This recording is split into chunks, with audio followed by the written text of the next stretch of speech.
दोस्तों, राधे राधे। मैं माला प्रजापति हमारे यूट्यूब चैनल में सभी दर्शकों का स्वागत करती हूँ, अभिनंदन करती हूँ। आज मैं एक बहुत ही प्यारा कहरवा नाच गीत लेकर आई हूँ। अगर आप सभी को अच्छा लगे तो प्लीज लाइक करना, कमेंट करना और मेरे चैनल को सब्सक्राइब करना।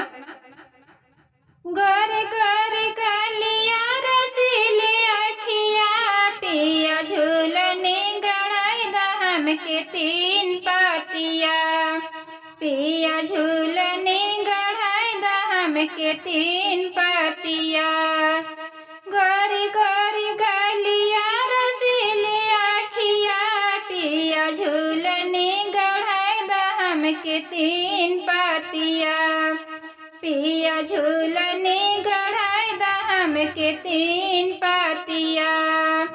वही हा झूलनिया देखी सासु बउराइनी वही हा झूलनिया देखी सासु बउराइनी सासु बउराइनी हा सासु बउराइनी वही हा झूलनिया देखी सासु बउराइनी।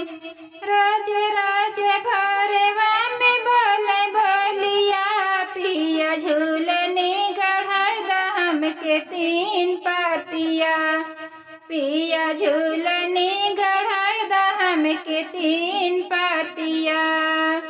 गोरी गोरी गलिया रसीले अखिया पिया झूलने गढ़ाई दहम के तीन पातिया पिया झूलने गढ़ाई दहम के तीन पातिया।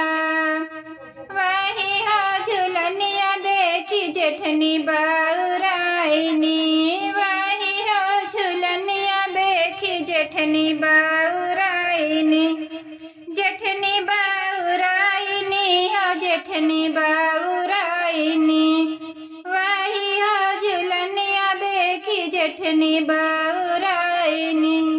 रोज रोज भरवा में पवा में रोटिया पिया झूलने गढ़ाई दहम के तीन पातिया हमके झूलने गढ़ाई दा तीन पातिया।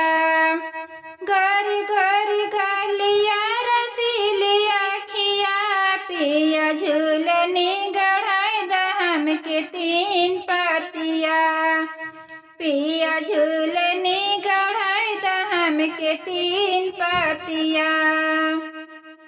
वही हा झूलनिया देखी ननदी बउराइनी वही हा झूलनिया देखी ननदी बउराइनी ननदी बउराइनी हो ननदी बउराइनी वही हा झूलनिया देखी ननदी बउराइनी। सासु जेठन से लगावया गिया पिया झूलने गढ़ाई दहम के तीन पातिया पिया झूलने गढ़ाई दहम के तीन पातिया। गोरी गोरी गलिया रसीले अखिया पिया झूलने गढ़ाई दहम के तीन पातिया पिया झूलने गढ़ाई दहम के तीन पातिया।